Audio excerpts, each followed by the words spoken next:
hacer un repaso de lo que vimos la semana pasada y continuar donde nos quedamos estudiando estos 3 puntos principales. Así que oremos. Padre, gracias te damos en esta hora.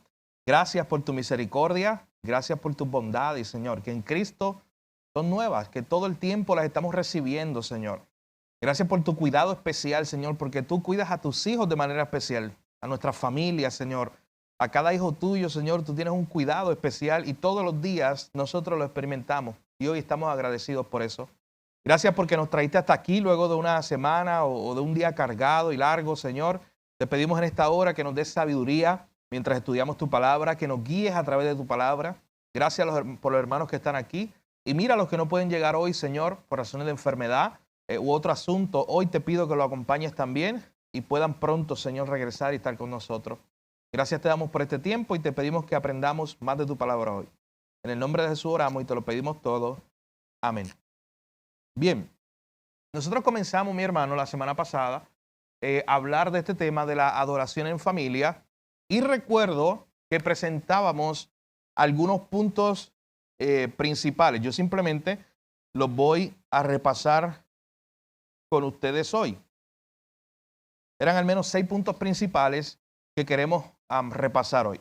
El primero de ellos es que la familia es un diseño de Dios. Y aunque eso es algo que vamos a expandir más adelante, simplemente lo mencionábamos, recordando que la familia no la inventó Moisés. Ese concepto de madre, padre y multiplicarse es un diseño dentro del mismo corazón de Dios. Cuando crea a Adán, luego crea a Eva, porque vio que no era bueno que Adán estuviera solo.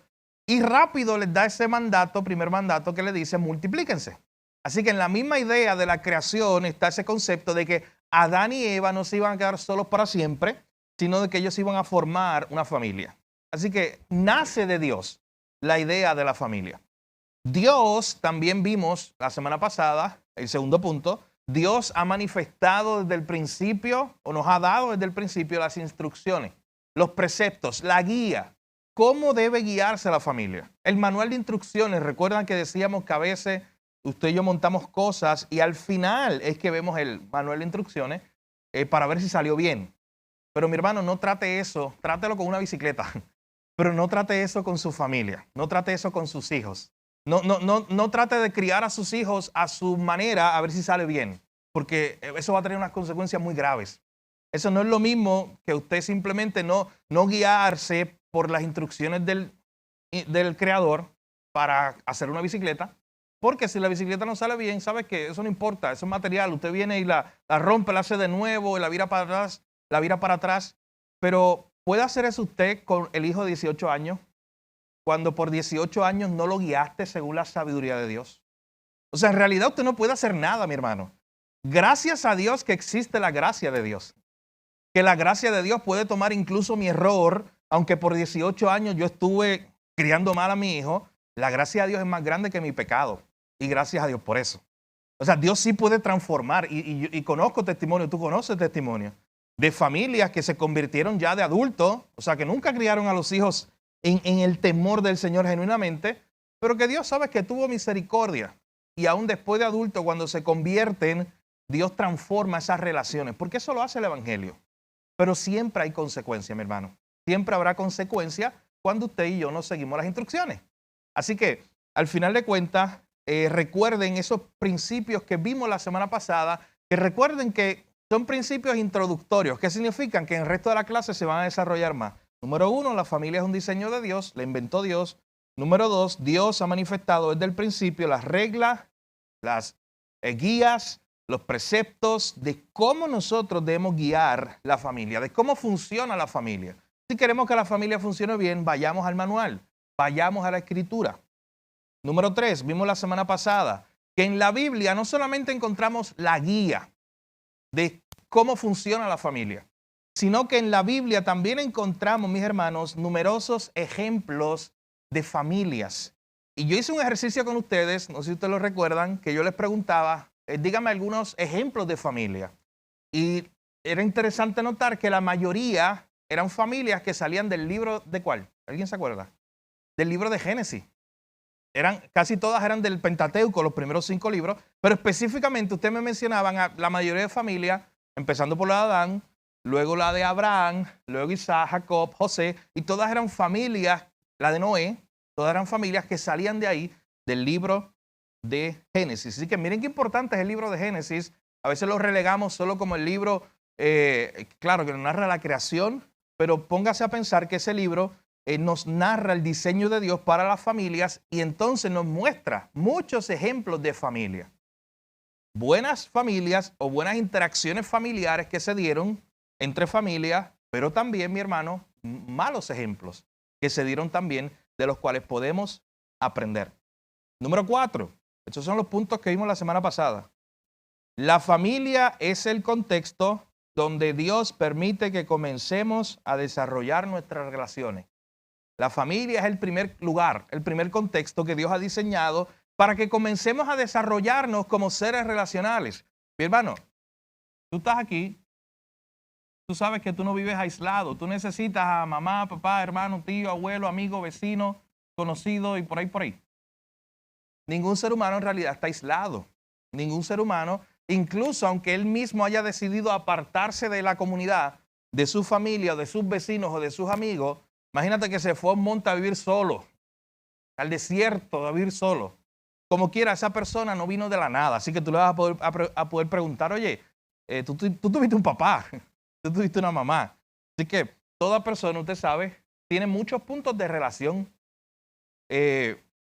Claro, hay puntos de relación más cercanos que otros. Yo no soy igual de cercano a un compañero de trabajo que lo soy con mi mamá, un ejemplo, o con mi papá o con un hermano, literalmente en el contexto de familia. Así que ese contexto específicamente de la familia, donde en primer lugar Dios nos va a enseñar a cómo cultivar relaciones sanas. Antes de yo aprender a cultivar una relación sana con mi compañero de trabajo, ¿usted sabe dónde yo aprendo a cultivar una relación sana? En mi casa. Por eso tiene que ser un contexto sano, bíblico. Por eso mi casa tiene que ser un ambiente donde a través de la palabra de Dios podamos ser formados, nuestra mente sea formada. Recuerdo que decíamos que es en mi casa donde yo en primer lugar aprendo a amar a mi prójimo. De hecho, nace un bebé en la familia. Tenemos ejemplo, la nieta de Carmen, nace un bebé en la familia. Póngase a pensar, un bebé tiene rápidamente conocimiento de su prójimo. ¿Quién es el primer prójimo que conoce?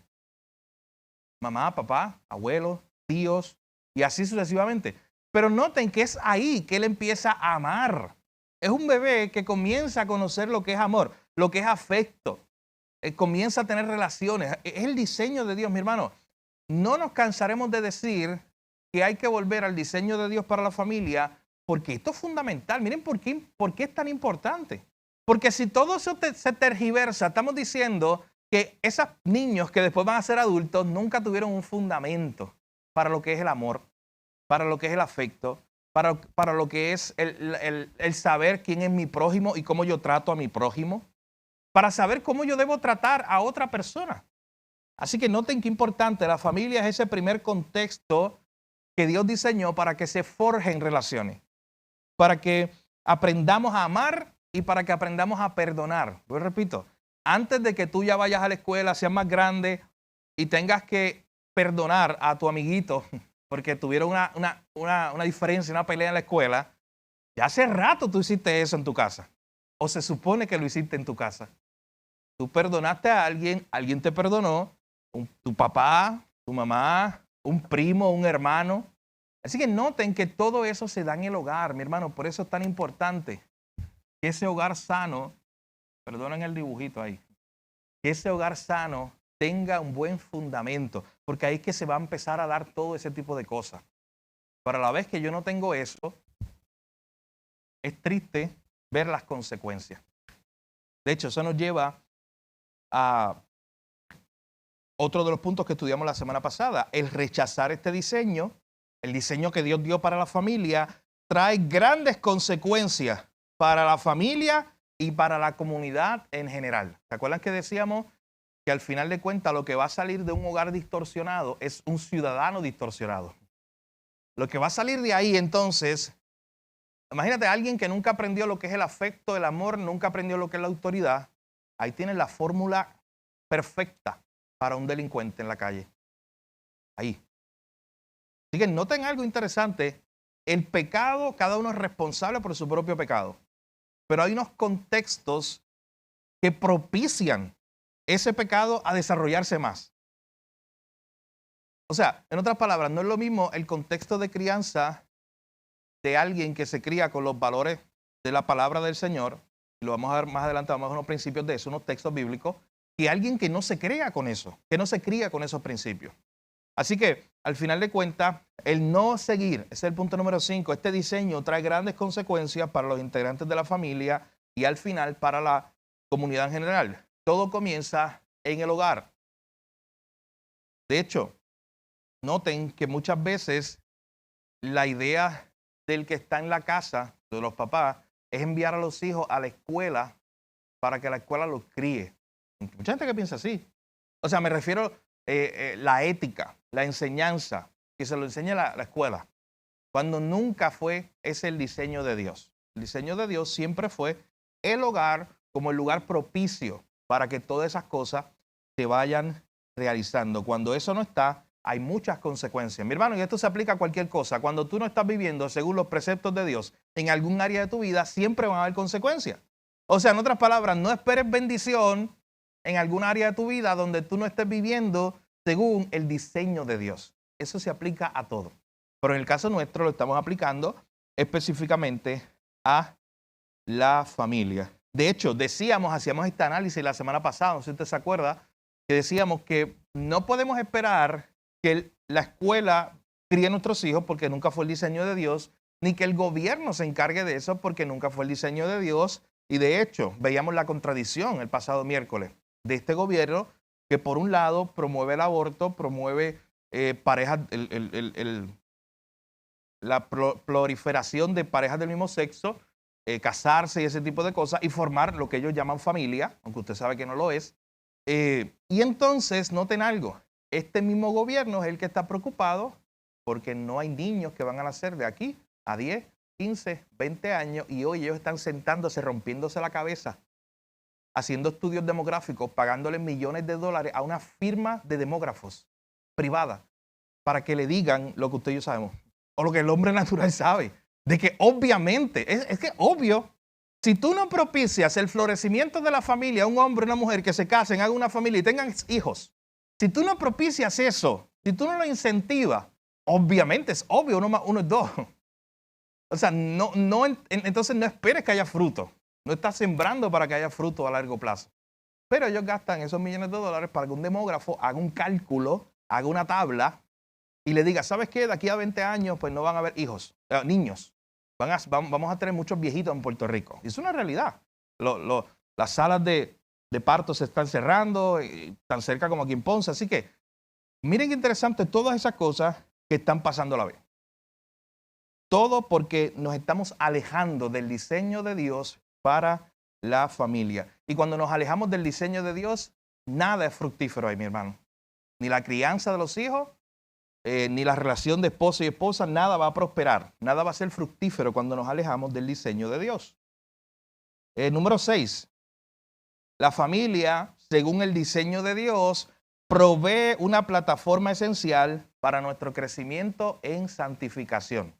Es ahí, mi hermano, también en ese contexto donde nosotros podemos tener una plataforma para crecer aquí, en santificación. En otras palabras, para parecernos más a Cristo.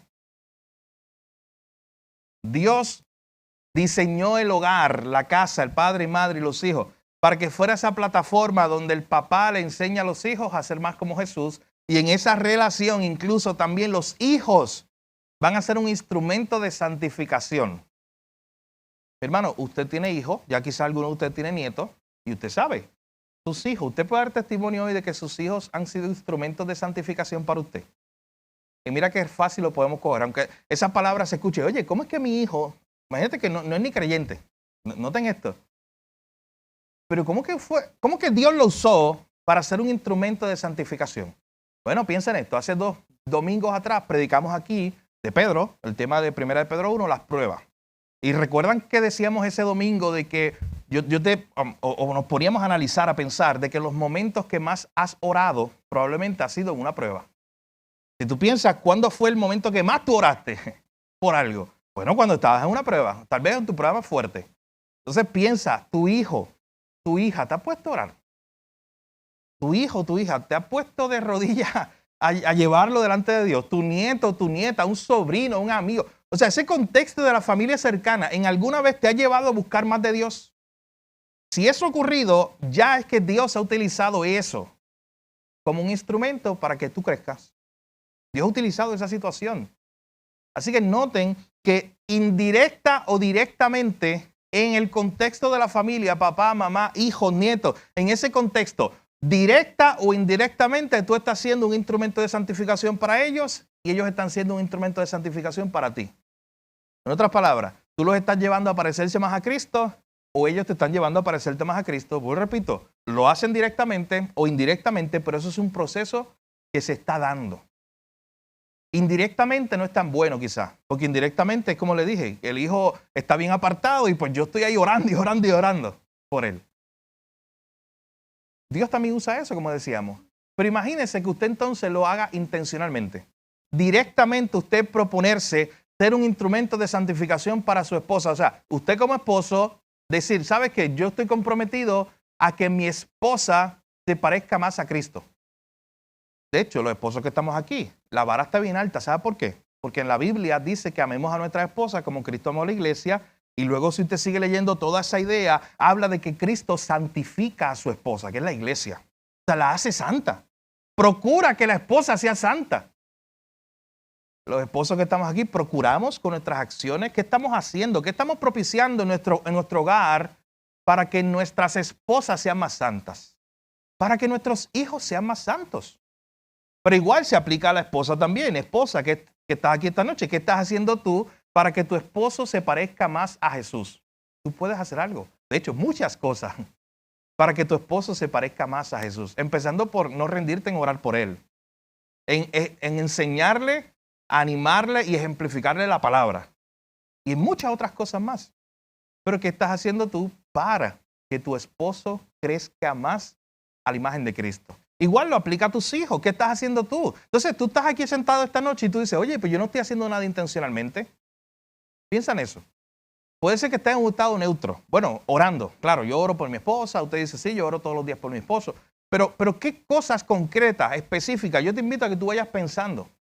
Yo voy a hacer para que ese núcleo familiar donde yo estoy, donde yo vivo, con quien sea que yo vivo, en un núcleo familiar, con papá, con la mamá, con la abuela, con los nietos, con los sobrinos, pero ese núcleo, lo que se compone mi núcleo familiar, ¿qué yo estoy haciendo para intencionalmente ser un instrumento de santificación y decir, ¿sabes qué? Yo procuré, yo moví las fichas, yo hice todo lo que yo podía para que mis nietos amaran más al Señor, para que mis hijos amen más al Señor, para que mi esposa ame más al Señor.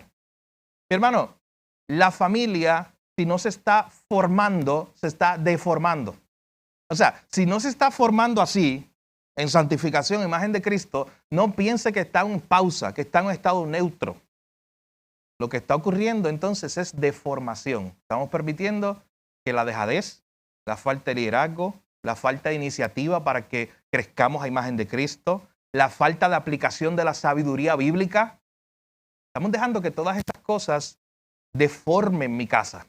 ¿Sabe por qué? Porque si yo no estoy dirigiendo mi casa según los principios de la palabra de Dios, piense, de alguna forma estoy dirigiendo mi casa con mi propia sabiduría, con la sabiduría del mundo, con lo que me diga Juan, lo que me diga Pedro por allá en el mundo. Así que de alguna forma estoy yo dirigiendo mi casa. ¿Es con la sabiduría de Dios? Pregúntate esta noche. ¿O es con tu propia sabiduría o la sabiduría de alguien más?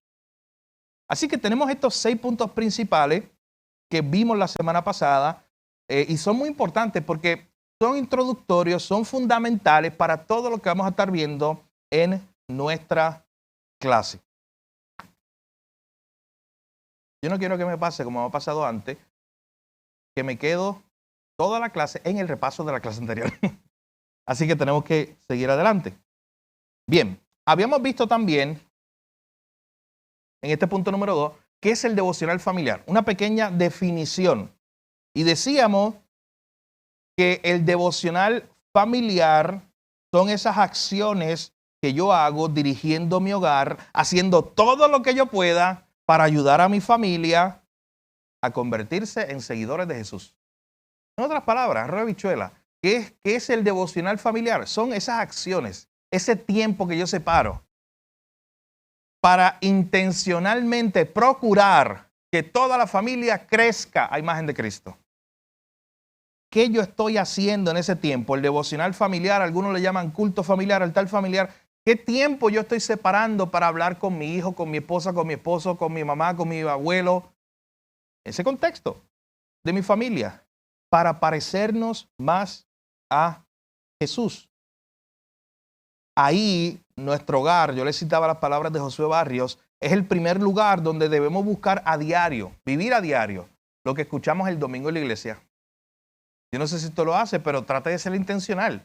O sea, usted escuchó el sermón, todos escuchamos el sermón el domingo, se habló de un tema particular. ¿Cómo ese tema yo lo aterrizo en mi casa el mismo domingo por la tarde? El mismo domingo mientras estamos almorzando. Tan fácil como en el contexto del almuerzo comenzar a preguntar una pregunta fácil, sencilla, pero que puede llegar a muchas profundidades. Oye, ¿qué aprendiste hoy en el sermón, Jorge? Imagínate comiendo en el almuerzo. ¿Cuál fue el punto que más te impactó? ¿Qué Dios te enseñó hoy? Algo tan básico y sencillo como eso, mi hermano, puede tener una cola muy larga. Una buena conversación puede salir de ahí. Imagínate el contexto de una familia hablando de esa forma. ¿Y qué aprendimos hoy en la palabra de Dios? En el contexto no es ni siquiera algo formal que tú dices, ¿sabes qué? A las 7 de la noche sacamos el momento. No, eso se dará después. Yo estoy hablando que saliste de aquí y probablemente la mayoría de nosotros vamos a almorzar. Y hagamos una pregunta tan básica como esa. Oye, ¿qué fue lo que más aprendimos del sermón hoy? Lo que más nos impactó, la palabra de Dios que se escuchó y que todos escuchamos. ¿Qué es lo que Dios me está llamando a mí a hacer? Y después usted escucha a su hijo, a su esposo, al familiar con el cual usted está. Así que noten que esas son dinámicas que tienen que empezar a darse en nuestro contexto, porque es el lugar principal donde nos vamos a recordar la palabra, donde nos vamos a alentar a la fe como familia. Ustedes recuerdan Deuteronomio 6, lo analizamos el pasado miércoles, que decía Deuteronomio capítulo 6, oye, cuando estés en tu casa, cuando salga, cuando regreses a tu casa, en la noche cuando duerma, cuando te levantes. O sea, casi todos los contextos son en tu casa. Dice, recuerda la palabra.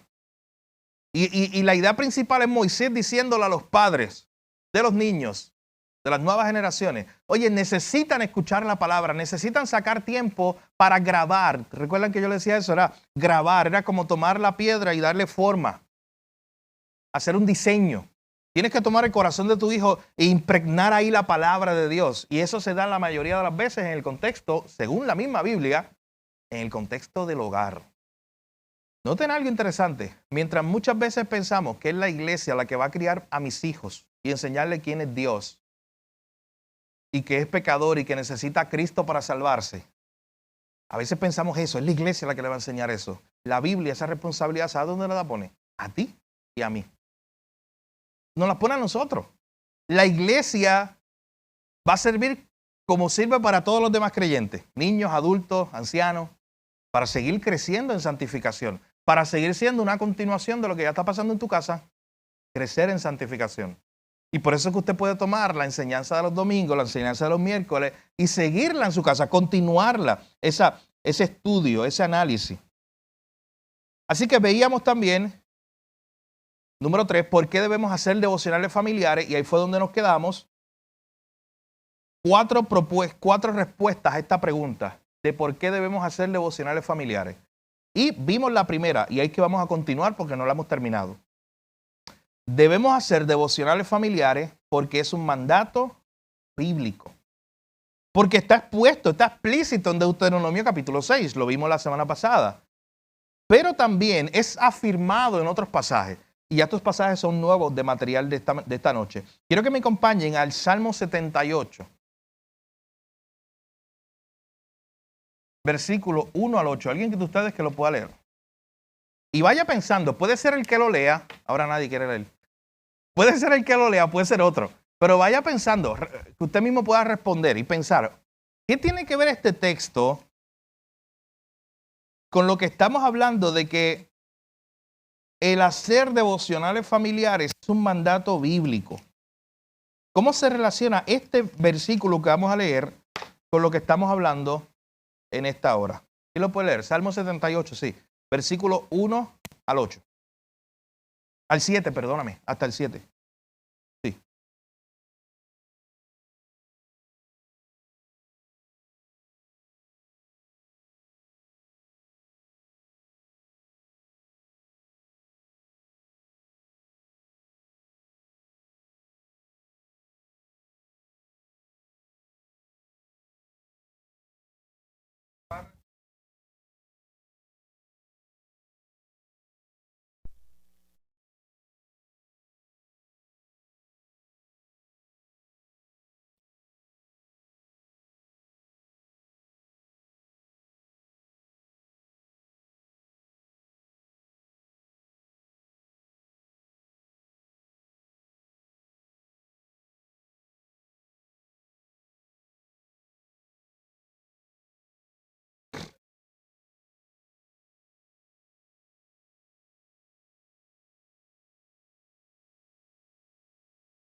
Gracias, hermano. Este pasaje es muy importante. ¿Por qué? Relacionado con nuestro tema. Véalo otra vez. ¿Qué dice ahí en el Salmo 78, 1 al 8? Que tiene que ver con lo que estamos hablando de estas dinámicas que se deben dar en el contexto de la familia. Enseñanza a las otras generaciones. Que esa enseñanza, eso que ellos aprendieron, lo van a pasar, dice el verso 3, eso que ellos han oído. ¿Por qué ellos saben eso? Están hablando de las grandes maravillas de Dios. Según el versículo 3, esa persona en el presente, ¿por qué sabe algo de Dios? Sí, así es. Eso es un buen ejemplo de lo que decíamos ahorita, cuando no seguimos el diseño de Dios, la instrucción de Dios que siempre fue, Padre, transmitan estas enseñanzas a las nuevas generaciones.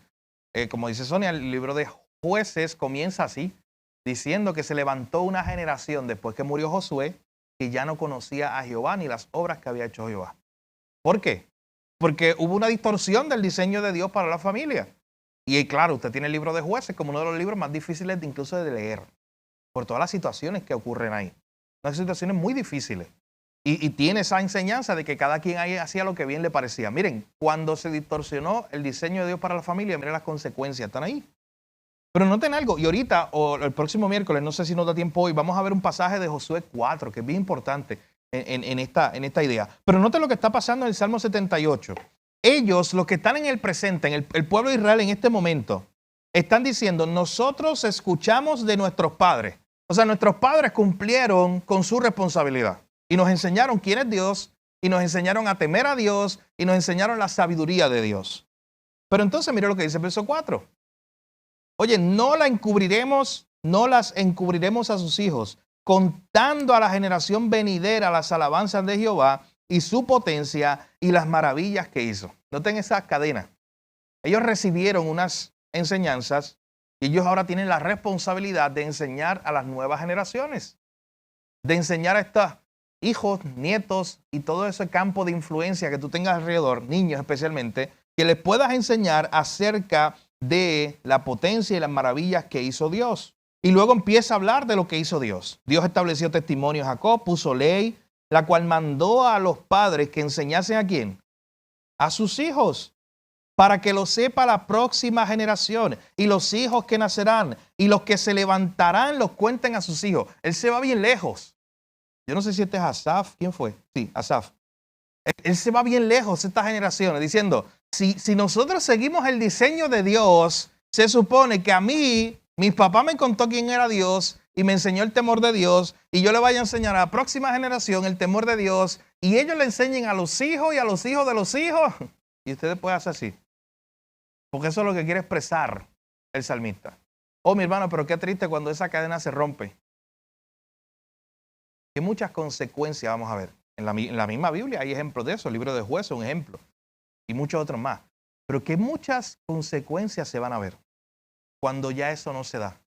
Cuando tú dices, ¿sabes qué? Quizás lo experimentas tú. Piensa por un momento.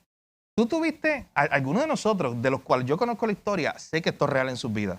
Tú tuviste un abuelo que te enseñó a temer a Jehová. Un abuelo, un papá, que te enseñó el temor del Señor en algún momento de su vida. Noten esa influencia. Y esa influencia que tú tuviste de esa persona, ¿Qué estás haciendo hoy? Según este salmo, ¿te toca qué? Transmitirla a la próxima generación. Y no hay excusa. Yo le decía la semana pasada, si tú dices, no, pero es que yo no tengo un hijo ya porque salieron de casa, yo no tengo nieto, tampoco ni cerca, es más, ni tengo nieto. Decíamos la semana pasada, y de hecho quiero decir algo de eso. Yo le decía, ¿sabes qué? Pues acérquese, porque hay muchos niños en la comunidad que necesitan esa influencia para que tú se la des y seas el abuelito para ellos. ¿Sabes qué? A la luz del domingo pasado, del miércoles pasado, 2 hermanos se acercaron interesados en eso. Yo no sabía que Dios lo iba a mover la gente tan rápido para eso. Es más, eso fue un comentario de pasillo, un comentario de pasada. Eso no estaba ni en las notas, eso surgió. Pero para que usted vea, empieza a orar por eso. Dios ya movió, inquietó a 2 de ustedes para decirme y decirle al pastor Edgardo, ¿sabes qué? Dame la información de un niño en la comunidad. Vamos a empezar a orar por él. Lo vamos a visitar, lo vamos a dar un regalito en su día de cumpleaños, en su graduación. En algún momento del mes o cada 2 meses me voy a tratar de comunicar para hablarle y darle un recordatorio de quién es Dios. ¿Sabes por qué? Porque quizás ese niño ahora mismo está creciendo en una casa que no tiene los fundamentos correctos, la palabra de Dios. Qué bendición es que tú seas ese instrumento de Dios. Piensa en eso, para que ese niño conozca a Dios. Y ese niño se convierta al Señor, ¿sabes qué? Y ese niño algún día pueda entonces transmitir a otras generaciones el poder del Señor, porque una abuelita, en este caso no física, espiritual, si quiere llamarlo así, pero una abuelita que lo adoptó, se preocupó por él o por ella. Piensa en eso, mi hermano, ore por eso. Si usted ya tiene el círculo de influencia entre hijos y nietos que todavía están cerca de usted, usted aproveche eso, hágalo. Necesita ser activo en eso, mi hermano. Si usted no lo tiene ese contexto, yo le animo a que se acerque, porque hay muchos niños que podrían ser bendecidos en gran manera con todos estos principios que tú y yo vamos a aprender aquí. Pero noten esta idea, regresando al Salmo 78, para que lo sepa la próxima generación y los hijos que nacerán, verso 6. Y los que se levantarán los cuenten a sus hijos. Y aquí ocurre algo muy importante entre los versos 7 y 8. Esto en las clases de historia siempre lo presentamos como el valor didáctico de la historia. O sea, la historia siempre tiene un valor de enseñanza. Lo que pasó en el pasado siempre sirve para aprender de buenos ejemplos y para aprender de los errores de otros. Aquí nos está diciendo ese versículo 7 y 8. Mírenlo bien, ese versículo 7 y 8. ¿Para qué es que esa cadena se tenía que seguir haciendo? Esa cadena de que los padres le enseñen a sus hijos y así por las próximas generaciones. ¿Para qué? 2 cosas. Están en el verso 7 y en el 8. ¿Cuáles son esas 2 cosas? Número 1, ¿para qué? Para que pongan su confianza en Dios. Número 2, ahí mismo, verso 7. Para que no olviden ninguna de sus obras. Número 3, ahí mismo el verso 7. Para que guarden sus mandamientos. Noten que esa enseñanza que se va a transmitir de papá a hijo, según el contexto de la escritura que estamos viendo, es para que nuestros hijos pongan su confianza en Dios. Hermano, mi responsabilidad como papá es enseñarle a mi hijo eso. Que él aprenda a confiar en Dios. Que él aprenda a orar. Que él aprenda lo que es importante y el por qué orar. Sí. Así que piensen en eso. De hecho, algo que nosotros hemos tratado de enseñarle, en mi caso a Mateo, que estoy aprendiendo, que estoy en el proceso, que lo tenía en la teoría y ahora que empiezo a vivirlo en la práctica. Pero algo que hemos tratado de empezar a enseñarle a nuestro hijo es la parte de la oración. Y algo que sí nos ha sorprendido, y de verdad a mí me ha sorprendido, que a los 3 años, ya para 4, él tenga ese concepto de qué es orar. Por ejemplo, a momentos donde él se ha dado un golpe o está enfermo y él me dice, papá, ora por mí. Entonces noten por qué un hijo dice eso. O sea, papá, ora por mí. Oye, porque hay una enseñanza que era mi responsabilidad y es mi responsabilidad de decirle, ¿sabes qué? Existe Dios, Él es todopoderoso, podemos orar a Él cuando estamos en dificultad, cuando queremos darle gracia. En todos esos contextos, es mi responsabilidad enseñarle eso a mi hijo. Es la responsabilidad enseñarle eso a los nietos, es responsabilidad enseñarle eso a nuestra familia, es parte de lo que Dios quiere hacer. Nosotros en casa le ponemos videos de música cristiana y empezamos a glorificar, gloria a Dios, aleluya. Y ella aún en sus 9 meses, si ustedes la vieran haciendo así. Y ella ve los videos y es que cuando lo cantan y glorifican, alzan las manos, ella se le queda mirando el video y empieza a hacer así. Y así nosotros, gloria a Dios, aleluya, y ella hace así. Y si yo digo gloria a Dios, aleluya, ella está aquí. Y ella está con sus manitas alabando a Dios. Y es verdad, si nosotros encaminamos nuestros niños desde un principio, ellos van, ¿cómo se dice? Fortaleciéndose en las cosas de Dios y sabiendo, ¿verdad?, que hay un Dios que nosotros debemos de amar y adorar. Sí, así es. De hecho, son bien moldeables nuestros niños, usted lo sabe desde bien bebé. Ellos nos van a imitar. ¿Y sabe qué? Ellos incluso, sin saber del todo lo que están haciendo, sin tener el conocimiento completo, pero sí hay conceptos básicos que ellos saben. Por ejemplo, hay conceptos que los niños aprenden de muy pequeños, que usted se lo puede enseñar, que yo se lo puedo enseñar, del Dios creador.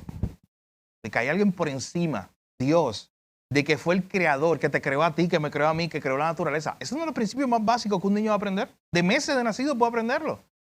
Conocer esa idea de que hay algo más grande, el creador, el Dios del universo.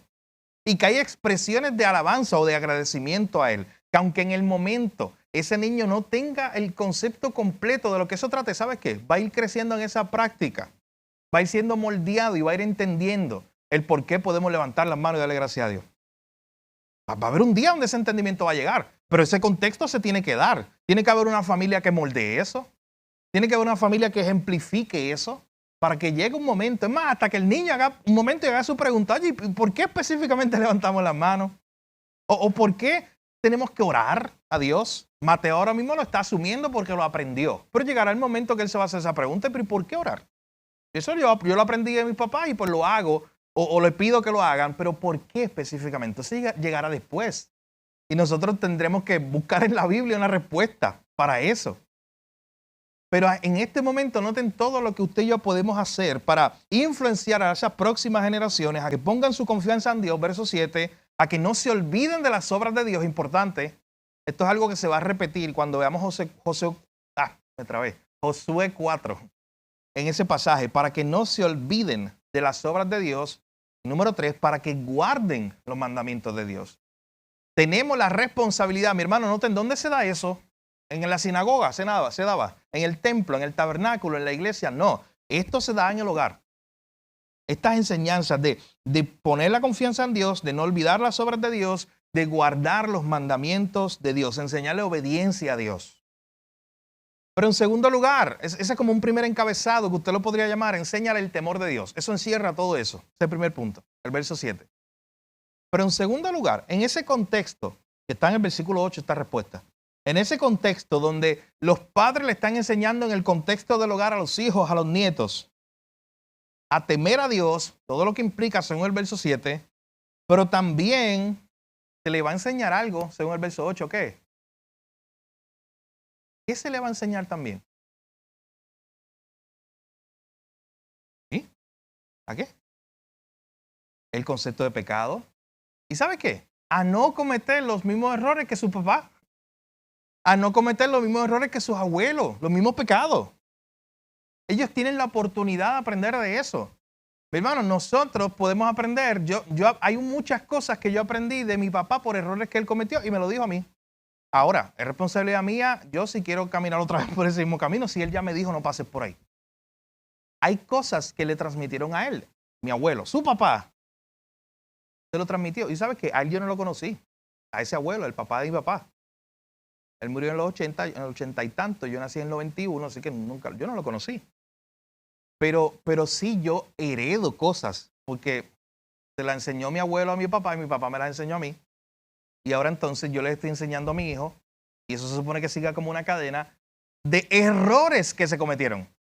No ser como sus padres, que fueron una generación contumaz y rebelde, que no dispuso su corazón, que no fue fiel a Dios.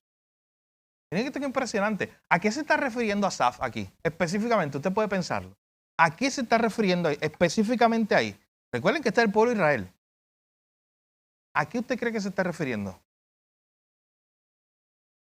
Asaf está más cerca del tiempo de David, él es de ese grupo, que del tiempo de Moisés y de Abraham. Así que piensa, ¿a qué usted cree que se está refiriendo cuando él dice que tenemos que enseñar a nuestros hijos a no ser una generación rebelde como fueron nuestros padres. No está difícil si piensan en Éxodo, Números. ¿A qué se estará refiriendo? Diciendo Asaf que nuestros padres fueron una generación contumaz, rebelde, que no fue fiel a Dios. Está hablando de algo específico. ¿Pero de quién está hablando? ¿De qué gente?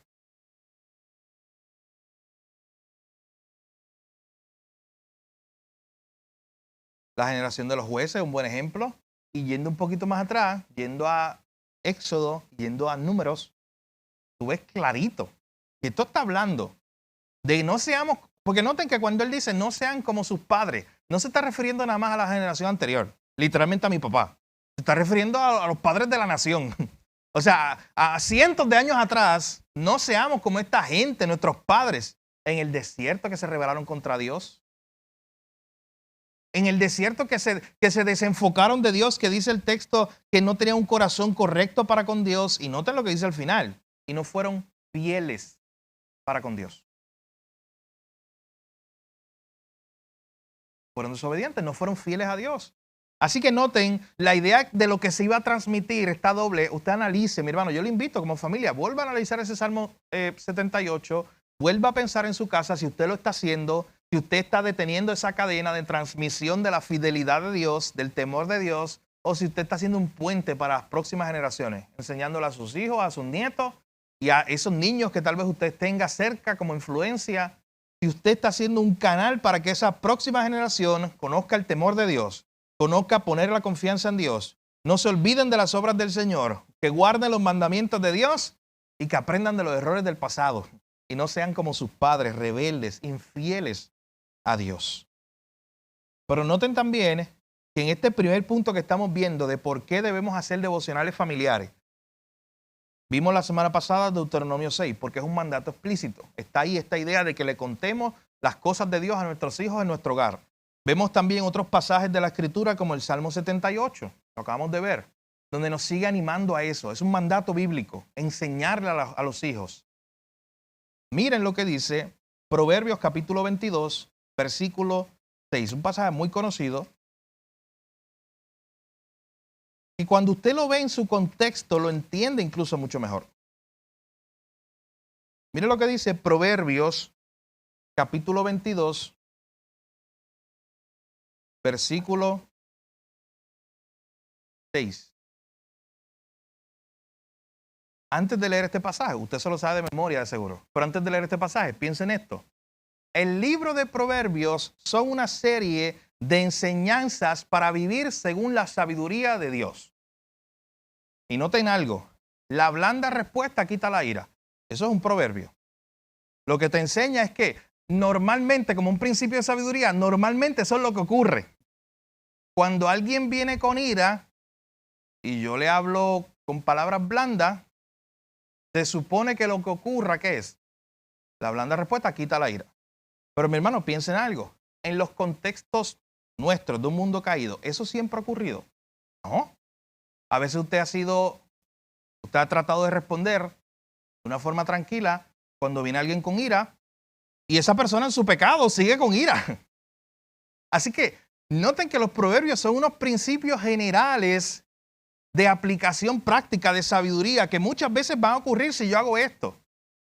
Pero mi hermano, la vida dentro de un mundo caído está llena de muchos sinsabores, está llena de muchas situaciones que usted espera. La vida es mucho más difícil que ABC. ¿Usted entiende lo que le quiero decir? La vida, mi hermano, usted tiene como una regla, como unos principios. Como que sigue estos principios. Bueno, en el matrimonio, no les dijeron, sigue estos principios. Ama a tu esposa y que tu esposa te ame. Ah, tremendo, así va a funcionar todo. Pero entonces cuando empieza la situación en el matrimonio que nadie me preparó para eso, ¿cómo entonces yo cojo ese principio de amar a mi esposa y lo sigo aplicando en cualquier contexto que nadie me preparó para eso? ¿Sabes qué? Que yo me leí 15 libros de matrimonio, imagínese usted, un ejemplo, antes de casarme, y ninguno me habló de uno de los problemas que estaba teniendo con mi esposa. ¿Usted se imagina eso? Y usted tuvo consejería, y usted tuvo todo, vio los videos de Sujel Michelén sobre matrimonio, de los predicadores que usted quiera, los vio, se preparó. Tiene los principios generales de sabiduría, pero usted sabe que la vida es más complicada. Y entonces usted tiene que empezar a tomar todos esos principios de sabiduría y empezar a aplicarlos según los contextos. Dentro de esa realidad es que aparece Proverbios 22:6, un proverbio de sabiduría general, pero que dentro de la soberanía de Dios y de este mundo caído es bien complicado ver. ¿Por qué digo esto? ¿Has visto ejemplos tú de niños que han sido instruidos desde pequeño en el temor del Señor, pero en su adultez se apartaron? Sí, un montón. Un montón, los tenemos en nuestra familia. Los conocemos. Eso ha ocurrido. ¿Por qué? Bueno, repito, porque hay algo, están los principios de sabiduría, pero hay una realidad de la soberanía de Dios y del pecado del hombre, del mundo caído. De hecho, a mí me gustaría más adelante que nosotros pudiéramos ir al libro de Proverbios, ir a ver capítulo por capítulo y empezar a ver todas esas enseñanzas, porque noten, principios de sabiduría para aprender a vivir la vida sabia según Dios, pero que se dan en un contexto no de un mundo ideal donde todo es perfecto, porque no estamos en un mundo ideal donde todo es perfecto. Estamos en un mundo caído y un Dios soberano que controla todas las cosas. Así que, ¿por qué yo digo esto? ¿Por qué, mi hermano, yo gasté 10 minutos de mi vida en este momento haciendo una introducción antes de decirte algo del Proverbio 22:6? Porque no es una promesa para reclamar. Escuche bien, como otros versos en la Biblia. Noten que todo tiene contexto. Ya yo les acabo de explicar cuál es el contexto de los proverbios, como enseñanzas de sabiduría generales. Esto no está diseñado como una promesa para reclamar y yo decir, ¿sabes qué? Dice Proverbio 22:6 que yo lo instruyo en el camino, yo todos los días le hablo algo del Señor y él cuando sea grande, él va a ir para la iglesia, él va a ser hasta pastor. Yo escucho eso. Yo escucho eso. Él va a ser el pastor de la familia porque yo lo estoy instruyendo. O sea, estás poniendo toda tu esperanza en una ejecución al final tuya. Y no estás considerando esas dos amplias realidades que son, por encima de mi aplicación de un punto de sabiduría, está la soberanía de Dios, que es al final el que va a decidir lo que va a pasar, y la responsabilidad del hombre. El hombre pecador, mundo caído, que con su pecado distorsiona las cosas. Así que vuelvo y repito, mi hermano, esto no es una promesa para reclamar, es diferente. Eso es una buena manera de entender la Biblia en sus contextos. Hay otras promesas que usted tiene. Estaré todos los días con ustedes hasta el fin. Eso lo dijo el Señor. Es una promesa. Eso está ahí.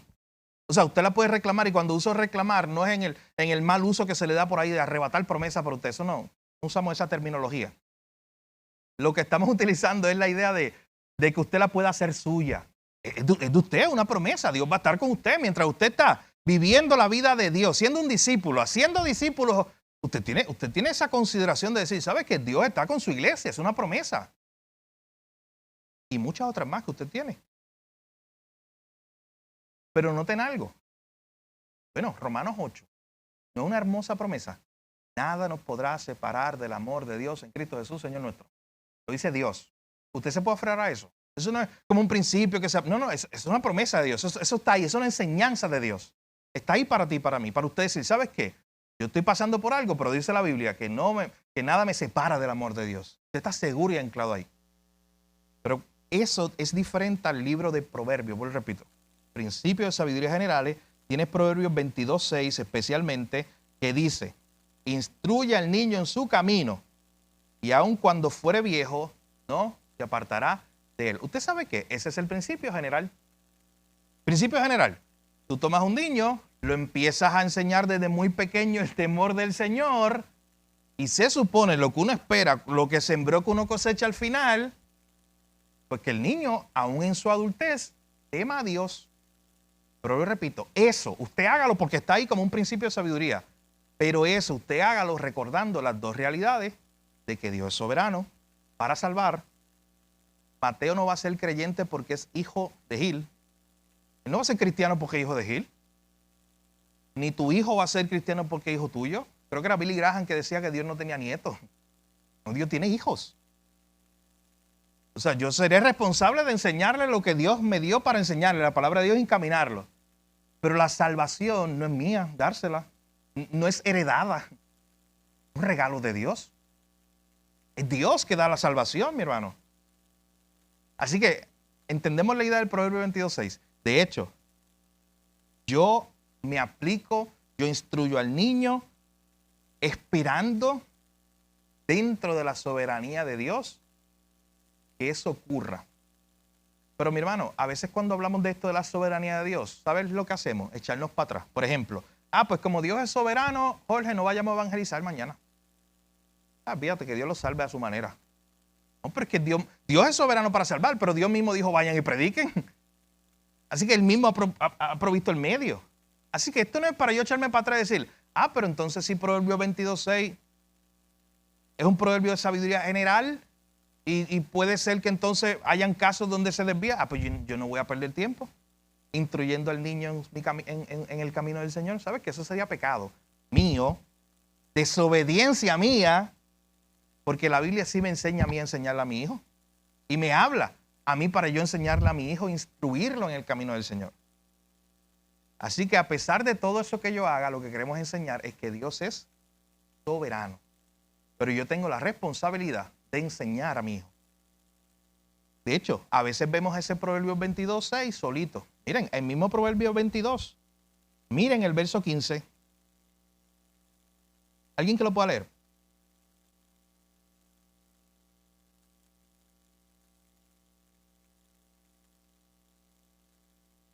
Ahí está clarito. Hay una realidad de que Dios es soberano, pero ese versículo 15 específicamente me está hablando del hombre pecador caído. El pecado no es algo externo al niño. No es lo que dice ahí, la necedad. El que el niño sea necio, de pecador, es algo que está, ¿qué? Ligado en el corazón, que él viene con eso. Nadie le tuvo que enseñar a pecar a nuestros niños. Nacieron en el primer Adán. Ahora oramos para que nazcan en el segundo Adán, que es Cristo. Pero ellos nacieron en el primer Adán. Son pecadores. La necedad, el pecado está ligado en su corazón. Oye, principio de sabiduría, ¿qué lo puede ayudar a corregir ese corazón que ya está ligado ahí al pecado? ¿Qué lo puede ayudar a no tener todas las consecuencias de su pecado y que ese niño siga pecando y pecando? ¿Qué dice ahí el verso 15? La última parte. ¿Qué es lo que lo va a apartar de eso?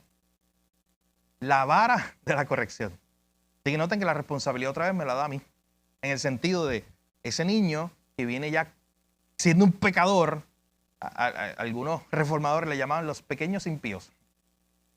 Y ese niño que ya es un pecador de fábrica, de nacimiento, Dios me ha dado entonces unas herramientas para yo ¿qué?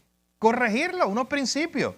Y que mientras esté bajo mi techo yo procure, mientras yo pueda tener esa influencia en él o en ella, en nuestros niños, procurar que ese niño sea corregido para que no se desborde en su pecado. Porque si ese niño no es corregido, ¿usted sabe lo que va a hacer? Pecar. Y el pecado gusta. A un hombre impío el pecado le gusta. Y como no fue corregido, mañana va a pecar el doble. Y como mañana tampoco fue corregido, en 3 semanas tiene un monstruo que nadie humanamente parece que puede controlar. Porque no se está aplicando el principio de corrección. David, son las 8:38. Y queda un versículo más. Vamos a tomarlo, solamente leerlo. Porque, para poder decir que terminamos el punto 1. Porque si no, el miércoles que viene vamos a regresar otra vez al punto 1 para repasar y así que no. Vamos a decir que terminamos el punto 1 con esto. Efesios 6:4. Solamente lo leemos. Porque ya todo lo que hemos hablado hoy puede resumir bien esa idea. Pablo hablándole a los hermanos en Éfeso acerca de qué es el evangelio en los primeros capítulos y en los últimos capítulos les habla acerca de cómo aplicar ese evangelio en las diferentes relaciones, los esposos, los hijos y ese tipo de cosas. Dice Efesios 6:4, vosotros padres, no provoquéis a ira a vuestros hijos, y noten la palabra que usa ahora, sino criadlos. Qué importante esa palabra. La vamos a ver más adelante aquí con detalle. Criadlos en disciplina y amonestación del Señor. De hecho, cuando notemos el peso de la palabra nos va a dar mucho sentido. Pero piensen en algo. No provoquemos a ira a vuestros hijos, sino que mi responsabilidad es criarlo en disciplina y amonestación del Señor. Criarlo en el temor de Dios, aplicando todo eso que decía el Salmo 78, versos 7 y 8. Enseñándole a confiar en Dios, enseñándole a no olvidar las obras de Dios, enseñándole a guardar los mandamientos de Dios y enseñándole a no cometer los mismos errores y pecados de las generaciones pasadas. Amonestarlos, criarlos. No me voy a detener aquí, uno por tiempo y dos porque esto es uno de los versos que se va a expandir un poquito en una de las próximas clases. Así que, pero piensen en la misma idea que Pablo está transmitiendo. O sea, no es una idea solo del Antiguo Testamento. Responsabilidad del papá en la crianza de sus hijos, en que esos hijos crezcan en el temor del Señor. Es una idea que usted ve en el Antiguo y en el Nuevo Testamento. Así que ahora sí, contestando esta pregunta, ¿por qué debemos hacer devocionales familiares? Terminamos la primera respuesta, son 4 respuestas. La primera, debemos hacer devocionales familiares porque es un mandato bíblico. Vimos Deuteronomio 6 la semana pasada y hoy vimos Salmo 78, Proverbios 22 y Efesios 6, 4. La semana que viene, si el Señor lo permite, continuaremos en la segunda razón de por qué debemos hacer devocionales familiares. Vamos a orar en esta parte para terminar. Señor, gracias te damos por este tiempo. Gracias porque nos permites como iglesia, Señor, abrir nuestras Biblias, ver tu revelación, ver lo que tú nos has enseñado, tu sabiduría acerca del diseño tuyo para la familia. Te pedimos perdón porque muchas veces no hemos aplicado los principios de tu palabra, Señor, en nuestra familia. Y hoy hemos incluso sufrido las consecuencias. Pero tu gracia, Señor, es grande, tu gracia es mayor. Y tu gracia es capaz de redefinir todas las cosas, Señor. Yo te pido que nos ayudes, Señor, que nos dé la gracia para nosotros ver tu palabra, ver la sabiduría de tu palabra y poder aplicarla en nuestras casas, Señor, en nuestros hogares. Que seamos instrumentos de santificación para otros en nuestros hogares, Señor. Que nuestros hogares se conviertan en ese lugar propicio donde nos parezcamos más a Cristo, donde podamos crecer juntos. Lo hemos visto hoy, Señor. Ese es tu diseño, ese es tu plan. Es nuestra responsabilidad que en nuestros hogares se dé eso, esa enseñanza del temor del Señor, esa crianza bíblica. Padre, gracias te damos, Señor, en esta hora por esta enseñanza. En tu nombre, Jesús, te lo pedimos todo. Amén.